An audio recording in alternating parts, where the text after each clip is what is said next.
아멘. 감사합니다. 우리 인사할까요? 사랑합니다. 옆사람과 I love you more than yesterday. 어제보다 더 사랑합니다. 그래요. 반갑습니다. 오늘도 이렇게 주의를 거룩히 지키는 성도님들 위에 주님의 평화와 은총이 함께 하시기를 축원합니다. 오늘 아침에는 저번에 이어서 우리 성도들이 가져야 할 일상의 영성에 대해 두 번째로 잘 살기. 첫 번째는 뭐였어요? 주여. 첫 번째는 뭐였다고요? 잘 대접하기. 잘 대접하기. 오늘은 뭐라고요? 잘 살기입니다. 그래요. 그래서 오늘 본문을 살펴보면서 여러분과 은혜를 나눠보겠습니다. 오늘 본문은 우리가 너무도 잘 아는 말씀이죠. 어리석은 부자에 대한 예수님의 비유의 말씀입니다. 예수님이 이 부자에게 어리석은 자요 그렇게 말씀해요. 바보 같은 인간이라는 거죠. 여러분, 바보 같은 삶을 살아가는 인생들이 얼마나 많은지 아세요? 때론 저도 그렇고 우리 모두가 때론 그렇게 살 때가 얼마나 많은지 모릅니다. 김도영 가수가 부른 노래 뭐죠? 난 참 바보처럼 살았군요. 그 노래 여러분 다 잘 아시죠? 이 노래가 왜 이렇게 인기가 높았습니까? 많은 사람들이 그 가사에 공감을 했기 때문에. 그렇지 않아요? 나도 그래 나도 마찬가지야. 나도 이렇게 인생을 지내오고 보니까 정말 나도 바보같이 살았어. 바보처럼 세월을 보냈어. 거기에 다 공감을 한다는 거 아니에요? 어느 날 난 낙엽지는 소리에 갑자기 텅 빈 내 마음을 보았다는 거예요. 그냥 턱없이 흘러버린 그런 세월을 느꼈다는 겁니다. 저 떨어지는 낙엽처럼 그렇게 살아온 인생을, 저 흐르는 강물처럼 멋없이 살았던 내 인생을 정말 잃어버린 것이 아닐까? 늦어버린 것이 아닐까? 흘러버린 세월을 찾을 수만 있다면, 흘러버린 세월을 찾을 수만 있다면 얼마나 좋을까? 난 참 바보처럼 살았군요. 난 참 난 참 바보처럼 살았군요.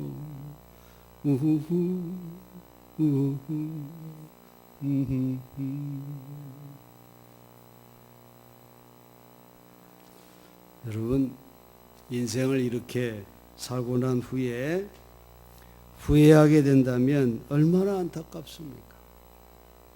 또 나아가서 천국을 소유하지 못한다면 여러분 어떻겠습니까? 인생이 나이 들어서 후회하는 후회만이 아니라 여러분 기억하세요. 죽어서 이 세상을 떠나서 하나님 앞에 서게 될 때에 후회하는 날이 온다고 하는 것 잊지 마세요. 그래서 우리 그리스도인들이 가져야 할 일상의 영성 가운데 잘 사는 것이 얼마나 중요한지 모릅니다. 우리나라가 한강의 기적을 이루면서 지금은 국민소득 2만 불이 넘는 시대를 살아가고 있지만은 오늘 우리나라의 현실은 어떠합니까? OECD 국가 중 각종 인생의 불행함에서 오는 사회적 문제가 1등을 놓치지 않는 그런 나라가 바로 우리나라입니다. 모든 면에서 모든 게 풍족해졌는데도 행복 지수는 바닥으로 떨어지고 있다는 거예요. 여러분, 우리는 오늘 아주 기본적인 질문을 던져보지 않을 수가 없습니다. 정말 잘 산다고 하는 것이 무엇일까요?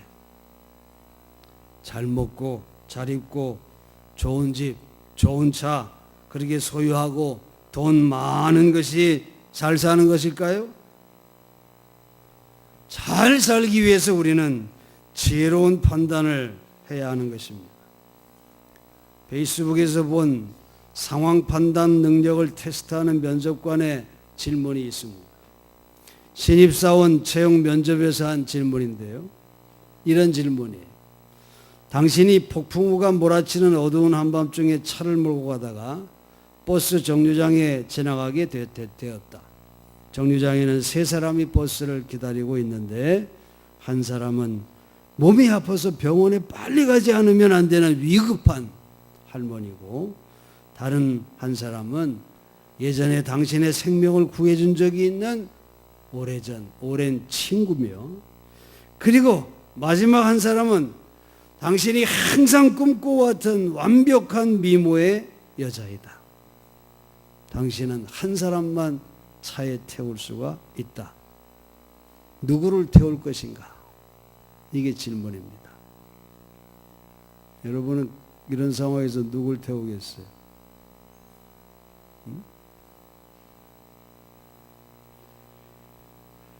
그런데 이에 대한 대답이 너무도 명쾌하고 멋진 대답을 한 사람이 뽑혔습니다. 할머니의 생명을 구하는 일, 여러분 미룰 수 있는 일이 아니죠. 또한 생명의 은인에게 보답할 수 있는 철호의 기회가 왔습니다. 그리고 다시 올 수 없는 꿈에 그리던 미모의 여자를 놓칠 수가 없죠. 이 입사시험에 뽑힌 젊은이의 대답이 이렇습니다. 할머니를 차 옆자리에 태워드리고 친구에게 차 키를 주어서 병원에 모셔다 드리고 네 집으로 가라. 그렇게 하고 자기는 미모의 여인과 버스를 기다렸다가 함께 타고 갑니다. 그렇게 대답을 했다는 거죠. 페이스북에서 본 분도 있을 거예요. 여러분, 인생을 잘 살기 위해서는 이와 같이 지혜로운 상황 판단 능력을 갖는 것 참 중요합니다.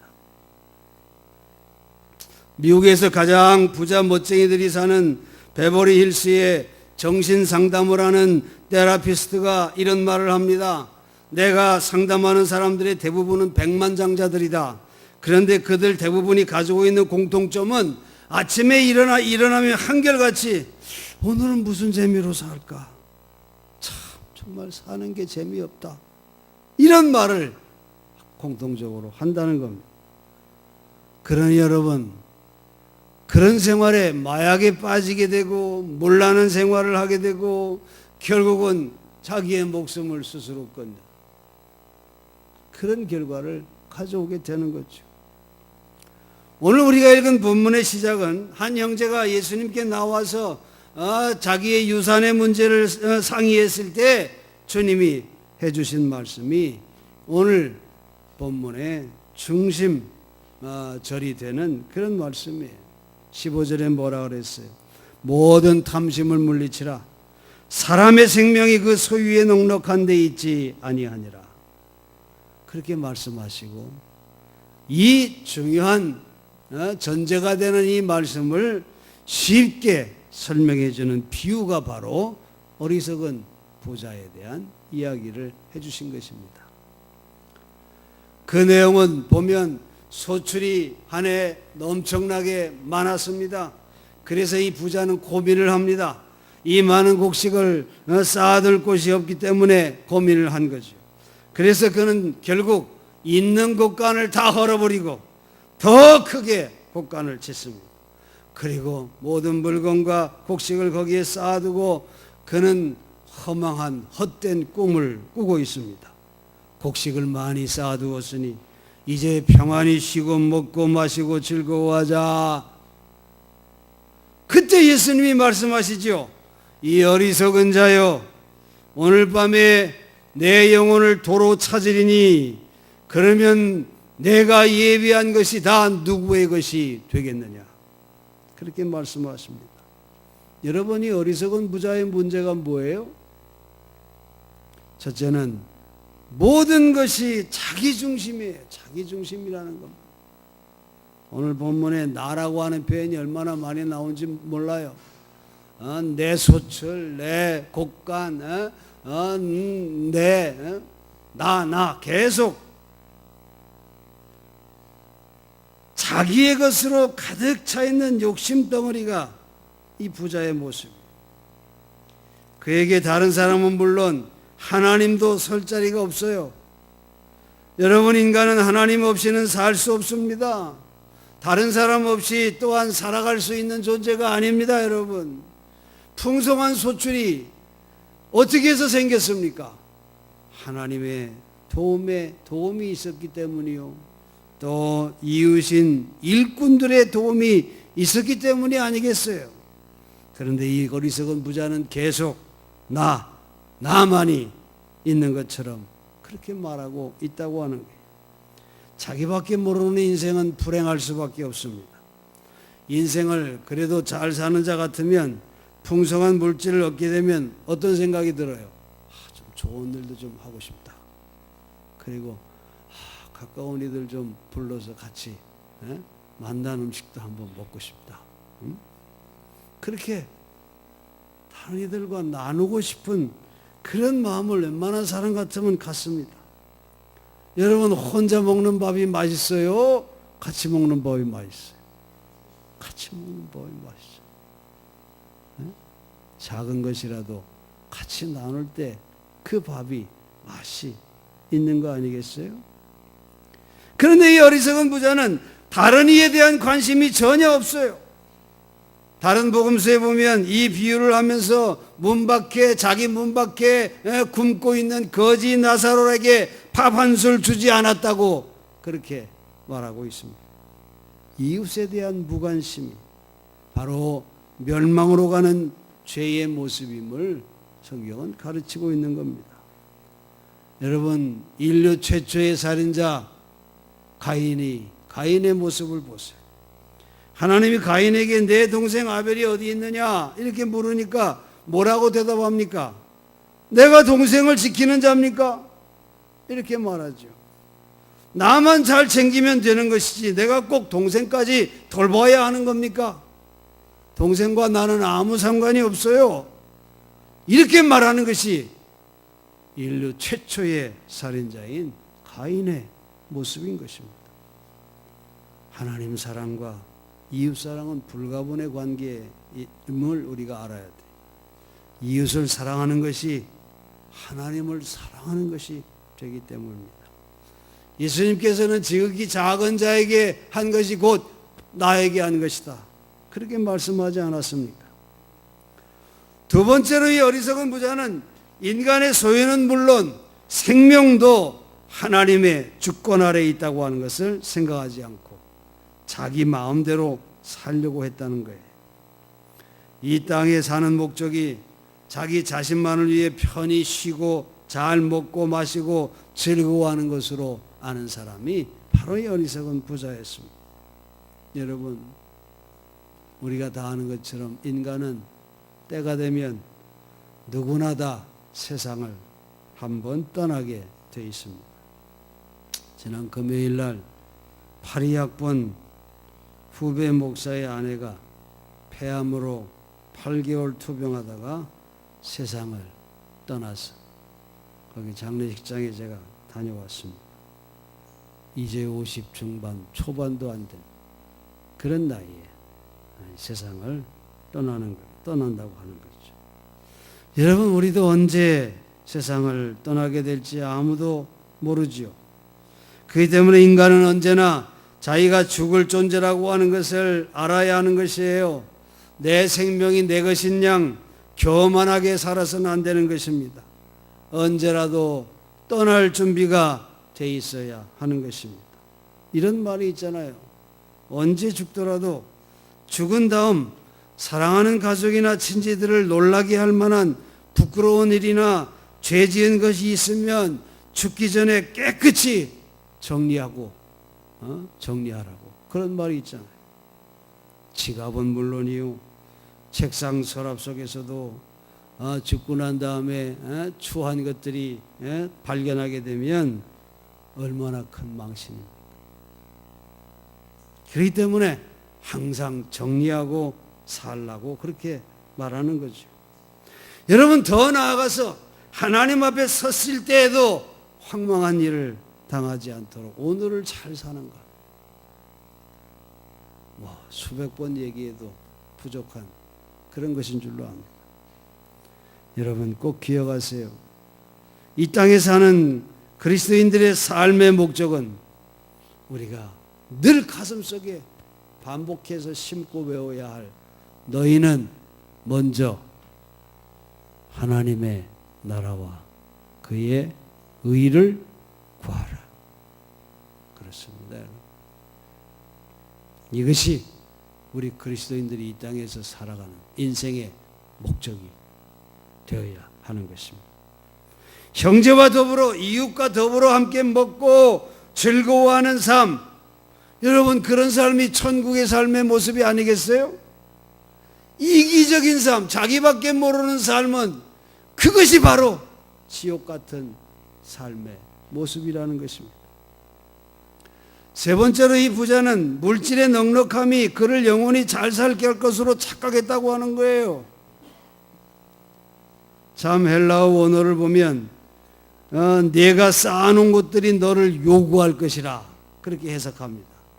다시 말해서 내가 쌓아놓은 것들이 너를 삼켜버릴 것이라고 하는 의미죠. 좀 부드럽게 말하면 내가 가진 인생의 소유를 내가 어떻게 생각하고 어떻게 쓰느냐에 따라 내 인생이 결정된다, 그런 뜻입니다. 물질의 우상을 숭배하는 어리석은 부자에게 21절에 주님이 말씀하죠. 자기를 위하여 재물을 쌓아두고 하나님께 대하여 부여치 못한 자가 이와 같으니라. 자기 자신에게는 후하면서 하나님께 인색한 인간의 말로가 그와 같다는 겁니다. 다윗을 보세요. 다윗은 부족하고 또 죄도 짓고 실수가 있는 그런 인간이지만은 그의 마음의 중심은 항상 하나님을 먼저 생각하는 그런 마음이 그에게 있었습니다. 자기는 좋은 궁궐에 사는데 하나님의 성막은 초라한 것을 보면서 늘 하나님의 성전을 짓고 싶은 그런 마음이 그에게 간절히 있었습니다. 하나님은 이런 다윗의 마음을 기쁘게 여기시고 나단 선지자를 통해 축복하시잖아요. 역대상 17장 1절 이하에 이런 말씀이 있잖아요. 다윗을 축복하기를 내가 어디로 가든지 내가 너와 함께하리라. 내 이름을 존귀하게 만들고 너의 집을 견고히 세울 것이며 너희 자녀로 내 집과 내 나라를 다스리게 할 것이다. 이렇게 축복합니다. 이런 축복은 말이죠, 자기 자신만을 위해서 이기적으로 사는 사람에게 이런 축복의 약속이 주어지는 게 아닙니다. 하나님을 먼저 생각하는 이에게 그의 이름을 높여주고 그의 가문을 견고히 세우겠다고 하는 그런 축복을 하나님이 주시고 있는 거죠. 주님께서 이런 말씀도 하셨어요. 내 보물을 하늘에 쌓아두라. 내 보물이 있는 곳에 내 마음도 있느니라. 그렇게 말씀하십니다. 여러분, 물질은 숭배의 대상이 아니지 않습니까? 우리가 사용해야 할 도구와 같은 것이죠. 그런데 인간은 물질의 소유를 위해 인생을 살려고 하는 어리석은 자들이 얼마나 많은지 모릅니다. 에릭 프롬이 소유냐 존재냐 하는 그의 책에서 소유는 거짓된 인생의 의미를 준다. 이렇게 말합니다. 어리석은 부자는 이 헛된 행복에 쌓여 있어요. 자기 소유를 잘 관리해서 하나님의 이 일을 사용하는 도구로 그렇게 쓰지 아니하고 그 도구가 그 자체가 행복이라고 생각하는 이런 참으로 어리석은 착각에 빠져 있다고 하는 겁니다. 사람이 돈을 다스려야지 돈이 사람을 다스리면 안 되는 것입니다. 사람이 거기에 빠지니까 돈을 위해서 무슨 짓이든 다 하는 겁니다. 돈이 되면 독이라도 팔아먹으려고 하는 세상입니다. 하나님보다도 돈의 영향력이 더 커지는 일이 이 세상에 얼마나 많은지 모릅니다. 그러니 세상은 점점 불행해져 가는 것입니다. 돈을 벌기 위해서라면 빚을 지는 것도 두려워하지 않습니다. 주식에 투자하는 것도 아까워하지 않지요. 그러다가 망하는 이들이 어디 한둘입니까? 하나님의 일에는 얼마나 또 인색한지 몰라요. 하나님께 헌금 드리는 거 보면 마치 거지 동냥하듯이 헌금하는 수준으로 헌금하는 이들도 있습니다. 여러분, 요즘 거지도 돈 1,000원 주면 고마워하지 않습니다. 여러분, 하나님 앞에 헌신할 때 형식적으로 한다면 하지 마세요. 그것은 오히려 하나님을 욕되게 할 뿐만이 아니라 여러분에게 축복이 되지 않습니다. 여러분, 우리가 하나님 앞에 헌신할 때 거기에 내 마음과 정성의 무게가 실려져야 하는 것입니다. 그렇게 헌신할 때 우리 하나님이 기뻐하시고 그를 축복해 주시는 것입니다. 여러분, 하나님께 투자하는 것만큼 확실한 투자가 어디 있습니까? 하나님께 투자하는 것은 바로 30배, 60배, 100배의 결실을 거두게 된다고 성경은 우리에게 말씀하고 있습니다.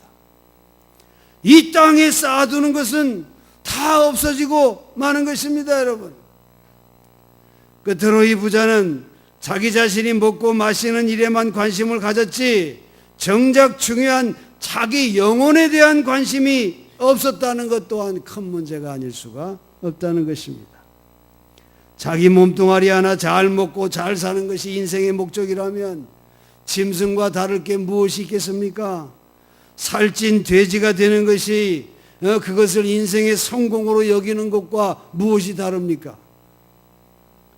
사람이 살아가면서 알고 지켜야 할 가장 큰 계명이 무엇입니까? 하고 예수님께 물어봤을 때 예수님이 이렇게 대답을 합니다. 첫째는 내 마음을 다하고 목숨을 다하고 뜻을 다하고 힘을 다하여 주 너희 하나님을 사랑하라 하신 것이요.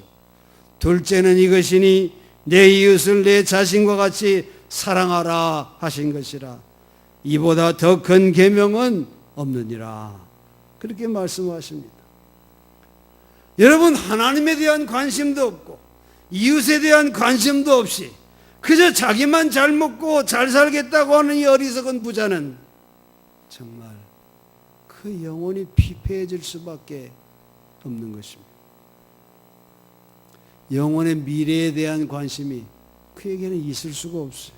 그저 자기중심적인 이기적인 그런 관심에만 집착되어 있어요. 성 어거스틴은 이 부자에게 있어서 문제는 재산이 많다는 것이 아니라 가난한 자를 위한 곳간이 없다는 것이다. 그렇게 말합니다. 빈손으로 떠날 때라고 하는 글이 있어요. 그 내용을 보면 즐기지는 못하고 쌓는 재미로만 살아가는 인생들이 많다. 그런가 하면 즐기지는 않고 타인에게 전시하는 맛으로 살아가는 인간들도 허다하다. 즐길 줄만 알았지 고마워할 줄 모르는 사람도 있다. 고마운 줄 알면서도 후히 나누어 주지 못하는 사람도 있다. 빈손으로 이 세상을 떠날 때 부끄러움이 와락 앞을 가로막을 사람이 너무도 많다. 여러분 이거 들으시면서 여러분 속으로 어떤 생각해요? 그래도 좀 많이 가졌으면 좋겠다. 만이라도 한번 가져봤으면 좋겠다.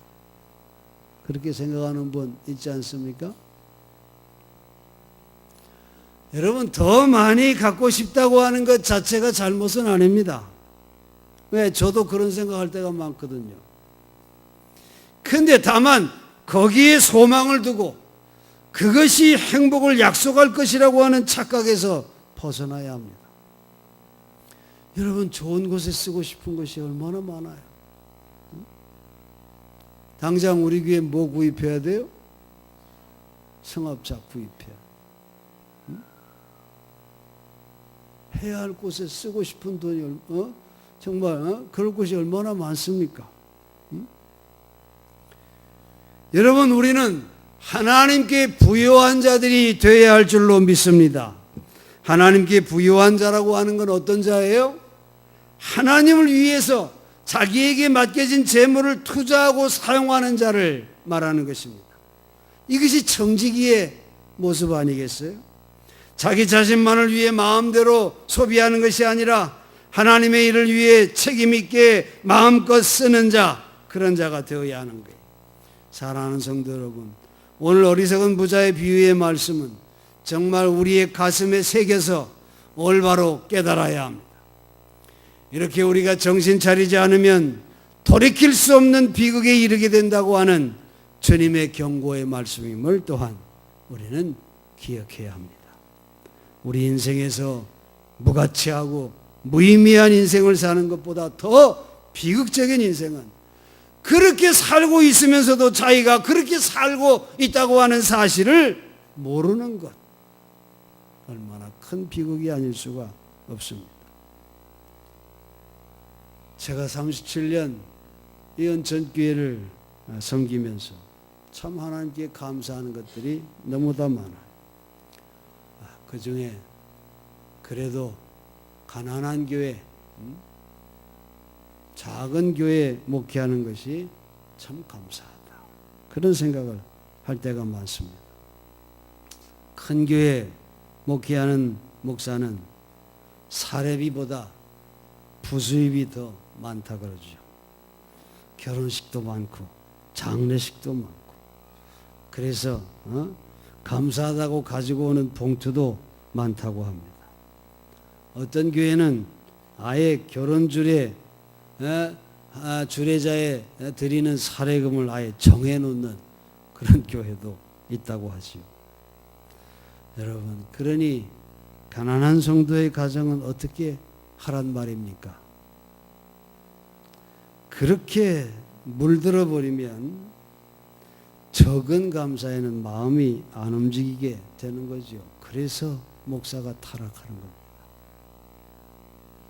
저는 가끔 우리 노 권사님들이 2만 원도 3만 원도 5만 원도 때로는 거금 10만 원도 이게 손에 쥐어주면서 목사님 맛있는 거 사드세요. 그럴 때 얼마나 감동이 되는지 모르겠어요. 적은 것을 나눌 때 거기에 감동과 감사를 느낄 수 있다는 게 얼마나 큰 축복입니까? 여러분, 한 번밖에 살 수 없는 인생, 우리 옆 사람 손잡고 잘 삽시다. 잘 삽시다. 꼭 잘 사시기 바랍니다. 네? 후회하지 마시고 서로 대접하고 서로 사랑하고 어려운 이들을 돕고 나누는 그런 천국의 삶, 이 땅에서 꼭 사시기 바랍니다. 그런 자가 영원한 천국에 들어갈 줄로 믿으시기 바랍니다. 어리석은 자여, 오늘 밤에 내 영혼을 도로 찾으리니 그러면 내 예비한 것이 누구의 것이 되겠느냐? 이 주님의 음성, 이것은 우리를 사랑하시는 주님이 우리에게 던지는 사랑의 경고인 것입니다. 세상에 헛되고 부질없는 것, 버려야 할 것 과감히 버리고 하나님의 거룩한 손에 붙잡혀서 이 땅에서 천국의 기쁨을 누리며 잘 사는 그런 여러분 되시기를 간절히 축원합니다. 기도하겠습니다.